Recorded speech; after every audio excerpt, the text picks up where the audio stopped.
துறை தேர்வு எழுத காத்திருக்கும் நண்பர்களுக்கு வணக்கம். இந்த காணொலியில் கடந்த காணொலியினுடைய தொடர்ச்சியாக டெஸ்ட் கோடு 124க்குரிய டிசம்பர் 2025 கேட்கப்பட்ட அப்ஜெக்டிவ் டைப் கொஸ்டினில் கொஸ்டின் நம்பர் 26லேருந்து 60th கொஸ்டின்ஸ் வரைக்கும் பார்க்கலாம். அலுவல் சாரா உறுப்பினர் ஒருவர் தாம் மேற்கொண்ட அலுவலக பயணத்திற்கான பயணப்பட்டியலை, அதாவது டூர் ட்ராவலிங் அலவன்ஸ் பில்லை கேட்பு செய்வதற்குரிய கால வரையறை எவ்வளவுன்னு கேட்டிருக்கிறாங்க. அவர் கடைசியாக எப்போ பயணம் செஞ்சாரோ அந்த பயணத்தினுடைய கடைசி நாளிலிருந்து ஒரு வருட காலத்திற்குள் tour travel allowance bill submit பண்ணலாம். அரசு அலுவலர்களுக்கான மருத்துவ செலவினை மீள பெறுவதற்கான பட்டியலை கேட்பு செய்வதற்கான கால வரையறை எவ்வளவுன்னு கேட்டிருக்கிறாங்க. மருந்து வாங்கின நாளிலிருந்து 3 மாத காலத்திற்குள். Next, percentage of out that can be imposed for belated claim of medical reimbursement if claimed between 3 to 12 months. அதான் 3 மாதத்துக்கு பிறகு ஒரு வருட காலத்திற்குள்ள தாமதமாக நம்ம காலங்கடந்த மருத்துவ செலவினம் கேட்பு செஞ்சோம்னா எவ்வளோ ரேட்டு குறைப்பாங்க அப்படின்னு பார்த்தீங்கன்னா 15%, 15% கட் பண்ணுவாங்க. அபவ் 1 இயர் ஆகும்போது இதனுடைய பர்சன்டேஜ் இன்னும் இன்க்ரீஸ் ஆகும். அடுத்த கேள்வி, pay bills of self drawing officer should be prepared in form number 42. தானே பணம் எடுக்கும் அலுவலர் தனது ஊதிய பட்டியலை தயார் செய்ய என்ன படிவம் பயன்படுத்தணும்னா தமிழ்நாடு கருவியில் விதி தொகுப்பு படிவம் எண் 42. ஒரு அரசு ஊழியர் குறைந்தபட்சம் எத்தனை வருடங்கள் நிகர பணிக்காலம் முடிச்சிருந்தா விருப்ப ஓய்வுக்கு விண்ணப்பிக்கலாம்? 20 வருடங்கள். 20 வருடங்கள் நிகர பணிக்காலம் முடிச்சிருந்து 50 வயதை நிறைவு செய்திருந்தாலும் விருப்ப ஓய்வுக்கு விண்ணப்பிக்கலாம். மாதாந்திர சம்பள பட்டியல் சம்பள நாளோட எத்தனை நாளைக்கு முன்னாடி கருவூலத்தில் சப்மிட் பண்ணணும் அப்படின்னு பார்த்தீங்கன்னா 5 நாட்களுக்குள் செலுத்தப்பட வேண்டும். Monthly salary bill to be presented in to the treasury before 5 days of salary date. ஒரு 4 ஐட்டம்ஸ் கொடுத்துட்டு அதில் எது பட்ஜெட் ப்ரொவிஷன்லேருந்து எக்ஸம்டட் அப்படின்னு கேட்டிருக்கிறாங்க. Travelling allowance, leave travel concession, office contingencies, இது எல்லாமே பட்ஜெட் ப்ரொவிஷனில் வரும். இதிலிருந்து எக்ஸம்ஷன் எது அப்படின்னு பார்த்தீங்கன்னா ஓல்டேஜ் பென்ஷன், முதியோர் ஓய்வூதியம் தான் இதில் விலக்களிக்கப்பட்டது. நிதி ஒதுக்கீட்டில் விலக்களிக்கப்பட்டுள்ளது முதியோர் ஓய்வூதியம், ஓல்டேஜ் பென்ஷன். ஒரே பதவியில் எத்தனை ஆண்டுகள் பதவி உயர்வின்றி இருந்தாங்கன்னா அவங்களுக்கு போனஸ் இன்க்ரிமெண்ட் அப்படின்னு பார்த்தீங்கன்னா 30 வருடம். 30 வருடம் அவங்க ஒரே பதவியில் எந்த பதவி உயர்வும் இல்லாமல் இருந்தாங்கன்னா அவங்களுக்கு போனஸ் இன்க்ரிமெண்ட் வழங்கப்படுது. தற்காலிக பதவிகளுக்கான சம்பள ஆணை குறிப்பிட்ட கால வரையளவு முடிஞ்சதுக்கப்புறம் மேலும் 3 மாத காலத்திற்கு கருவூலத்தில் ஏற்பளிக்கப்படணும்னா யாருடைய கடிதம் தேவை அப்படின்னு பார்த்தீங்கன்னா ஹெட் ஆஃப் டிபார்ட்மெண்ட், துறை தலைவரோட கடிதம் தேவை. Pay bills belonging to the temporary post can be admitted for 3 months beyond the expiry of sanction based on the letter of head of department. Festival advance shall be sanctioned before 30 days of the festival date. விழா முன்பணம் பண்டிகை நாளின் 30 நாட்களுக்கு முன்பே ஒப்பளிக்கப்படலாம். அடுத்த கேள்வி, குடும்ப ஓய்வூதியம் பெற தகுதியுள்ள குடும்ப உறுப்பினர் யாருன்னு சொல்லிட்டு ஒரு 4 பேர் இங்கே லிஸ்ட்டு கொடுத்துருக்குறாங்க. திருமணமான மகள் கண்டிப்பாக கிடையாது, திருமணமான பையன் கண்டிப்பாக கிடையாது, 20 வயதுக்கு மேற்பட்ட குழந்தைகள் அவங்களும் எலிஜிபிள் இல்லை, விடோடு டாட்டர், விதவை மகள், இவங்க தான் eligible. So answer widowed daughter. Advance increment sanctioned for passing account test part 1. இப்போ அதுக்கு தான் நீங்கள் படிச்சுட்டு இருக்கிறீங்க, ப்ரிப்பேர் பண்ணிகிட்ருக்கீங்க. எந்த துறை தேர்வு எழுதி தேர்ச்சி பெற்றிருந்தால் முன்னூதிய உயர்வு வழங்கப்படுதுன்னு பார்த்தீங்கன்னா அக்கௌண்ட் டெஸ்ட் பார்ட் 1 எழுதி தேர்ச்சி பெற்றிருந்தால் முன்னூதிய உயர்வு வழங்கப்படுகிறது. Next question, who is the administrator of CPS, அதாவது கான்ட்ரிபியூட்டரி பென்ஷன் ஸ்கீமோட நிர்வாகி யார் அப்படின்னு பார்த்தீங்கன்னா director of treasuries and accounts, கருவூல கணக்கு இயக்குனர். அடுத்த கேள்வி, எத்தனை வருடங்கள் அப்பழுக்கற்ற பணி முடித்த பணியாளர்களுக்கு ரூபாய் 2000 பண வெகுமதி வழங்கப்படுது?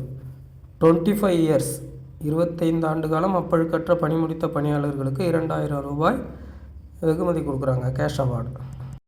Next, the period not taken for completion of probation period, தகுதிகான் பருவம் முடிக்க கீழ்கண்டவற்றுள் எது எடுத்துக்கொள்ளப்படாத காலம் அப்படின்னு பார்த்தீங்கன்னா தற்காலிக பணி நீக்க காலம். சஸ்பென்ஷன் பீரியடை ப்ரொபஷன் பீரியடுக்கு கம்ப்ளீஷனுக்காக கணக்கில் எடுத்துக்க மாட்டாங்க.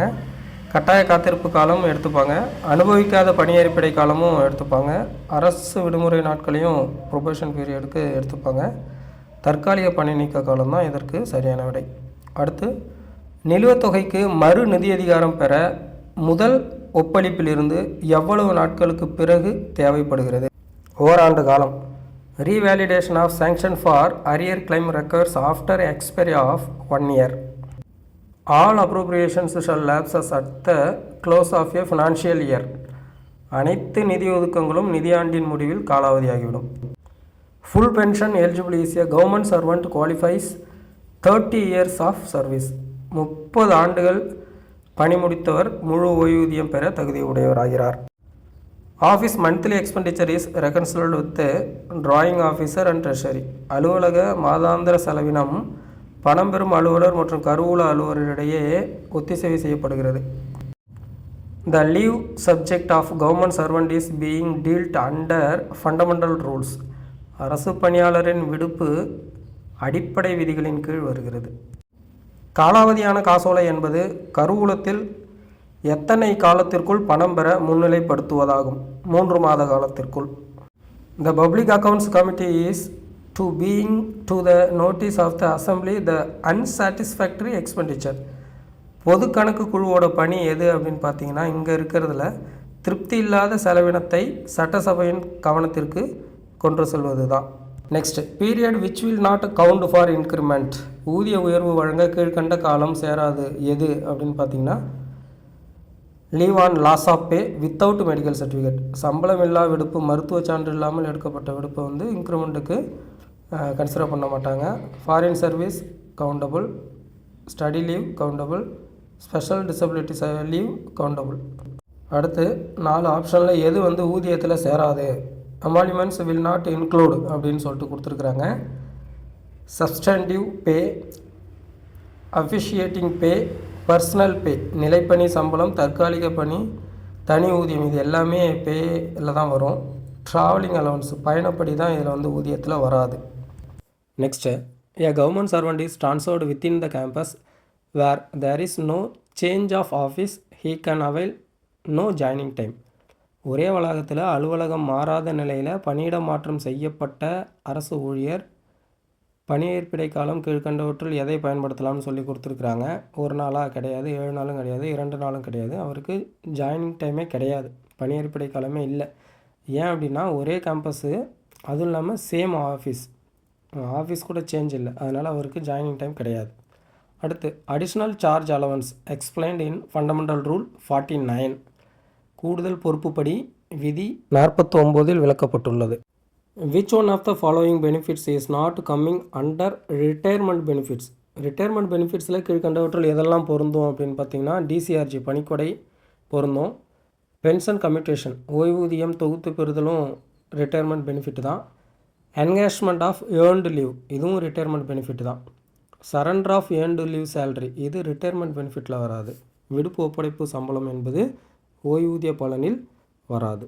Incidental charges shall be allowed to the government servant on tour while exceeding the distance of 160 kilometres. அரசு சம்பந்தமான பயணத்தின் போது 160 கிலோமீட்டருக்கு மேலே பயணம் மேற்கொண்டால் இடைநிகழ் செலவு தகுதியாகும். Next, all cash transactions between government departments shall be made book adjustment. அரசு துறைகளுக்கு இடையே நடைபெறும் அனைத்து ரொக்க பரிவர்த்தனைகளும் புத்தக சரிகட்டல் முறையில் நடைபெறுகிறது. A government servant is transferred to other station on reversion. அதாவது பதவி இறக்கத்தில் ஒரு அரசு ஊழியர் பணியிடை மாற்றம் செய்யப்படுறாரு. His increment falls during joining. அதாவது பணியேற்பிடை காலம் டைமில் அவருக்கு வந்து இன்க்ரிமெண்ட் டேட் வருது. His increment will be given. இங்கே இன்சிடென்ட்னு கொடுத்துருக்காங்க, இன்க்ரிமெண்ட்னு வரணும். இதுக்கு முன்னாடி அப்படி தான் சார்ஜ்னு இருந்தது, சேஞ்சுன்னு வர வேண்டிய இடத்துல இங்கிலீஷ் கொஸ்டினில் நிறைய தவறு நடக்குது. வழக்கமாக டிஎன்பிஎஸ்சி வினாத்தாட்களில் தமிழில் தான் தவறு நடக்கும். இங்கே என்னடான்னா இங்கிலீஷில் நிறைய தவறு நடந்துகிட்டு இருக்குது. பரவாயில்ல. அவருக்கு எந்த பதவியில் ஊதிய உயர்வு வழங்கப்படும்னு பார்த்தீங்கன்னா, நியூ போஸ்ட், புதிய பதவி ஆதாயத்தில் தான் அவருக்கு வந்து இன்க்ரிமெண்ட்டு வழங்கப்படும். அடுத்து, அரசு கப்பலில் பணிபுரியும் மாலுமிக்கு உடல்நலக்குறைவு ஏற்பட்டதுனால 2 மாதம் விடுப்பு வழங்குறாங்க. அந்த விடுப்பு எந்த விடுப்பில் கழிக்கப்படும் அப்படின்னு சொல்லி கேட்டிருக்கிறாங்க. எந்த விடுப்புலையுமே கழிக்க தேவையில்லை.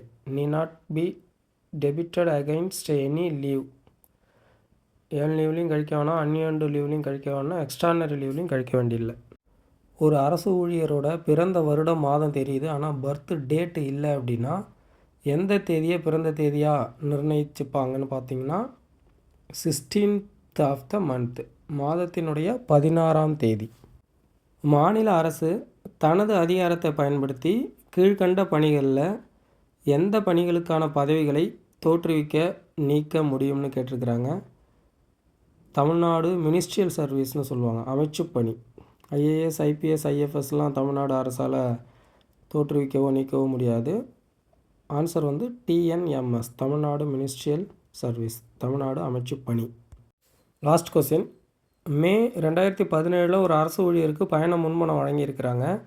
அவருக்கு ஜூன் 2017 முன்பணம் கீழ்கண்ட காரணத்துக்காக நிராகரிக்கப்படுதுன்னு சொல்லிட்டு 4 ரீசன் கொடுத்துருக்குறாங்க. சரியான காரணம் என்னன்னு பார்த்தீங்கன்னா, The advance for May 2017 was not adjusted.